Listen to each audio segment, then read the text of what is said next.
Prime minister Modi और France के राष्ट्रपति ने भारत फ्रांस इनोवेशन फोरम का उद्घाटन किया। दोनों नेता एक ही गाड़ी में बैठकर वेन्यू तक पहुंचे थे। फोरम को संबोधित करते हुए पीएम मोदी ने कहा कि 21वीं सदी में हमारे युवा दुनिया के लिए इनोवेट कर रहे हैं।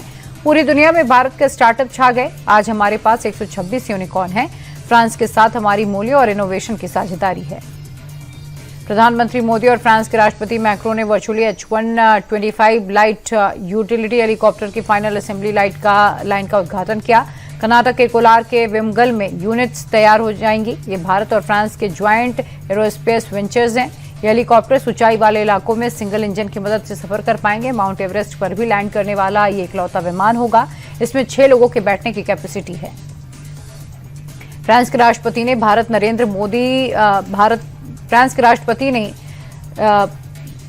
नरेंद्र मोदी ने द्विपक्षीय बातचीत की। दोनों ही नेताओं का फोकस आतंकवाद को जड़ से मिटाने पर रहा। एआई इन हेल्थ और टेक्नोलॉजी में साथ काम करने पर दोनों देश सहमत हुए हैं। मोदी ने फ्रांस को भारत का सबसे भरोसेमंद बिजनेस पार्टनर बताया।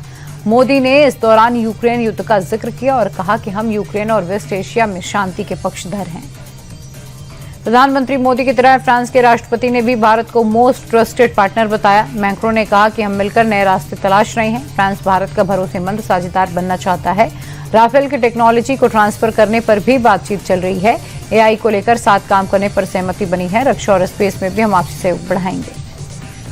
दिल्ली में चल रहे एआई इम्पैक्ट समिट को लेकर प्रधानमंत्री ने न्यूज एजेंसी एनआई को इंटरव्यू दिया। मोदी ने बेबाकी से 2047 तक भारत के टॉप 3 एआई लीडर बनाने की बात कही। मोदी ने कहा कि युवाओं को एआई सेक्टर में ट्रांसफॉर्म करना हमारा मकसद है। हम आने वाले दिनों में एआई कंज्यूमर नहीं बल्कि एआई के प्रोडक्शन में महारत हासिल करेंगे। समिट के जरिए लेटेस्ट टेक्नोलॉजी की खामियों पर मंथन भी हो रहा है। लोकसभा स्पीकर के एआई वीडियो मामले में कांग्रेस नेताओं की मुश्किलें बढ़ सकती हैं। लोकसभा सचिवालय ने इसे ब्रीच ऑफ प्रिविलेज और कंटेम्प्ट ऑफ हाउस माना है और कांग्रेस के आईटी डिपार्टमेंट से जुड़े 9 बड़े नेताओं को नोटिस भेजा गया है। 3 दिन के भीतर जवाब मांगा गया। कुछ दिन पहले कांग्रेस ने अपने सोशल मीडिया अकाउंट पर ओम बिरला का एआई वीडियो डाला था, जिसे लेकर कार्रवाई हो सकती है। महाराष्ट्र की डिप्टी सीएम सुनेत्रा पवार के नेतृत्व में एनसीपी के डेलीगेशन ने मुख्यमंत्री देवेंद्र फडणवीस से मुलाकात की। सुनेत्रा पवार ने 28 जनवरी को बारामती में हुए विमान हादसे की सीबीआई जांच कराने की मांग की है, जिसमें अजित पवार की मृत्यु हो गई थी। एनसीपी नेताओं का कहना है कि मामले की तह तक जाने के लिए केंद्रीय एजेंसी की जांच जरूरी है। सीएम फडणवीस ने आश्वासन दिया है कि राज्य सरकार इस संबंध में केंद्रीय गृह मंत्रालय को पत्र लिखेगी।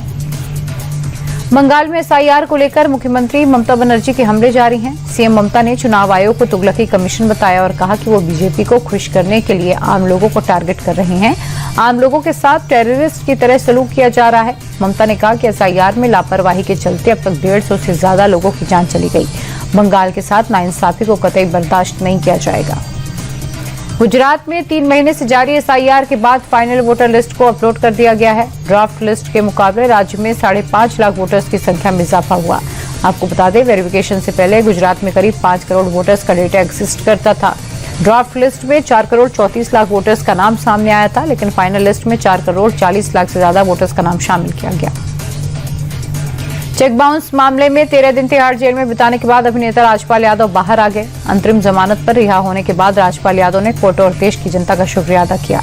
राजपाल ने कहा कि 2027 में मुझे बॉलीवुड में 30 साल पूरे हो जाएंगे। देश का बच्चा बच्चा और पूरा बॉलीवुड मेरे साथ रहा। अगर कोई आरोप है तो जवाब देने के लिए तैयार हूं। अदालत ने राजपाल यादव को 18 मार्च तक की राहत दी है।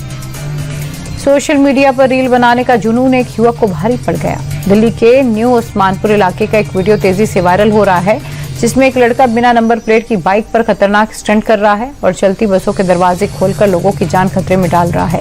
पुलिस ने वीडियो का तुरंत संज्ञान लेते हुए आरोपी तुषार पुनिया को गिरफ्तार कर लिया। पुलिस ने मोटरसाइकिल जब्त कर गंभीर धाराओं के तहत मुकदमा दर्ज किया है। प्रशासन ने सख्त हिदायत दी है कि सड़कों पर स्टंटबाजी बर्दाश्त नहीं की जाएगी। दिल्ली में 3 फरवरी को रील की सनक ने 23 साल के साहिल धनेश्रा की जान ले ली थी। तेज रफ्तार स्कॉर्पियो ने साहिल की बाइक को इतनी जोर से टक्कर मारी कि मौके पर ही साहिल की मौत हो गई। अब बोर्ड परीक्षा के नाम पर आरोपी को जमानत मिलने पर इकलौते बेटे को खोने वाली मां का दर्द छलका है। साहिल की मां का कहना है कि एफआईआर में आरोपी की उम्र 19 साल लिखी गई, फिर वो नाबालिग कैसे। आरोपी की कार पर और स्पीडिंग के 13 चालान होने का भी दावा है। ग्रेटर नोएडा की एक सोसाइटी के बाहर रास्ते के विवाद में मारपीट हो गई। वीडियो हाईराइज सोसाइटी के बाहर का है, जहां एक शख्स ने लड़की को धक्का देकर गिरा दिया। दरअसल क्रेटा गाड़ी में सवार 2 युवक अपनी बहनों के साथ जा रहे थे, तभी आरोपियों से रास्ता देने को लेकर विवाद हुआ। गुस्साए आरोपियों ने पीड़ितों के साथ मारपीट कर ली। शिकायत के बाद पुलिस ने आरोपी शाहरुख और अजीम को अरेस्ट कर लिया। यूपी में बच्चों के साथ छेड़छाड़ करने वालों के साथ क्या होता है, उसे आप इस वीडियो से समझ जाइए। लखीमपुर खीरी में पीला पंजा जमकर गरज रहा है। जमींदोज की गई दुकान उस आरोपी की है जिसने 7 साल की मासूम के साथ 2 बार छेड़खानी की। आरोपी सद्दाम सैलून में काम करता है। मासूम ने अपने परिजनों से इसकी शिकायत की तो पुलिस ने पहले आरोपी को गिरफ्तार किया, बाद में प्रशासन ने उसके सैलून को ही जमींदोज कर दिया। गुजरात के वडोदरा में तेज रफ्तार का कहर दिखाई दिया। अटलादरा इलाके में नियंत्रित थार ने एक युवक को जोरदार टक्कर मार दी, जिससे उसकी मौके पर ही मौत हो गई। हादसा उस वक्त हुआ जब कार में सवार 3 लड़कियां एक शादी समारोह से लौट रही थी। शुरुआती जांच में नशे के संकेत नहीं मिले और चालक के पास वैध लाइसेंस पाया गया। हादसे के बाद आरोपी युवती को अदालत में पेश किया गया, जहां उसे जमानत मिल गई। पुलिस मामले की जांच कर हादसे की असली वजह का पता लगाने में जुटी है।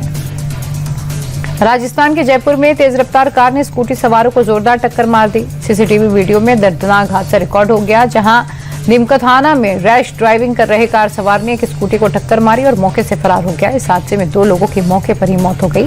फिलहाल पुलिस आरोपी ड्राइवर की तलाश कर रही है। हरियाणा पुलिस सर्विस कमीशन की भर्ती में धांधली के आरोप लगाकर कांग्रेस ने प्रदर्शन किया। पंचकुला में कांग्रेस के बड़े नेता HPSC के दफ्तर का घेराव करने पहुंचे थे, जहां पुलिस ने पानी की बौछार का इस्तेमाल कर प्रदर्शन करने वालों को काबू में लिया। कांग्रेस पार्टी आरोप लगा रही है कि भर्ती में हरियाणा के बाहर के लोगों को प्राथमिकता दी गई, जिससे हरियाणा के लोकल लोगों के साथ नाइंसाफी हुई।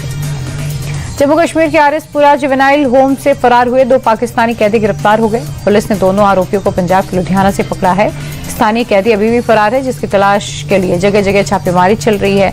आपको बता दें, जम्मू के जुवेनाइल होम से 3 कैदी फरार हो गए थे, जिसमें से 2 पाकिस्तानी थे जबकि 1 स्थानीय। शेयर बाजार आज तेजी के साथ बंद हुआ। सेंसेक्स 173 अंक की बढ़त के बाद 83,450 पर बंद हुआ, तो निफ्टी में भी 42 अंक की तेजी दर्ज की गई। निफ्टी बढ़त के बाद 25,725 पर बंद हुआ। मंगलवार को शेयर बाजार में बैंकिंग और IT शेयर्स में तेजी रही। दूसरी ओर मेटल एनर्जी शेयर्स में गिरावट हुई। मार्केट में पिछले 2 दिनों से तेजी ही दर्ज की गई है। शेयर बाजार में तेजी के बाद निफ्टी 50 के कई शेयरों को फायदा हुआ। निफ्टी 50 के कई शेयर चढ़े तो कई शेयरों के निवेशकों को नुकसान भी हुआ। अडानी एंटरप्राइजेस, ITC लिमिटेड और BEL आज के टॉप गेनर्स में शामिल रहे, तो वहीं दूसरी ओर Kwality Wall's India, Hindalco industries और इटर्नल आज के टॉप लूजर्स रहे। अमेरिकी डॉलर के मुकाबले रुपए में बढ़त दर्ज की गई है। डॉलर के मुकाबले रुपया 6 पैसे चढ़ा, जिसके बाद एक अमेरिकी डॉलर की कीमत 90 रुपये 68 पैसे हो गई।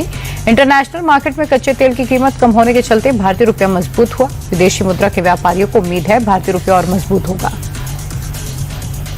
आज सोने और चांदी के दाम में कमी आई। चौथे दिन लगातार सोने चांदी के दाम में रियायत मिली है। 24 कैरेट सोने के दाम में 1,160 रुपए की कमी आई, जिसके बाद 10 ग्राम सोने की कीमत 1,53,600 रुपए हो गई। वहीं चांदी के दाम में 5,691 रुपए की कमी आई है। गिरावट के बाद 1 किलो चांदी की कीमत 2,34,200 रुपए हो गई है। देश में महंगाई के मोर्चे पर एक बार फिर चिंता बढ़ गई है। कॉमर्स और इंडस्ट्री मिनिस्ट्री की ओर से जारी किए गए डेटा के मुताबिक जनवरी में थोक महंगाई दर बढ़कर 1.81% पर पहुंचा। इससे पहले दिसंबर में थोक महंगाई 0.83% पर थी। ये 10 महीनों में सबसे ज्यादा है। मार्च 2025 में थोक महंगाई 2.05% पर थी। कॉमर्स मिनिस्ट्री ने थोक महंगाई के आंकड़े जारी किए हैं। भारत में बिकने वाले 74% घर 35 साल से कम उम्र के लोग खरीद रहे हैं। Distribution platform basic home loan के सर्वे में खुलासा हुआ। सर्वे के मुताबिक लोग सालाना कमाई का 50% तक EMI देने के लिए तैयार हैं। घर खरीद रहे लोगों में से 32% खरीदार 25 साल से छोटे हैं। घर खरीदने वाले लोगों की उम्र 6 सालों में 38 से 34 साल हो गई। खरीदार होम लोन के जरिए घर लेना ज्यादा पसंद कर रहे हैं।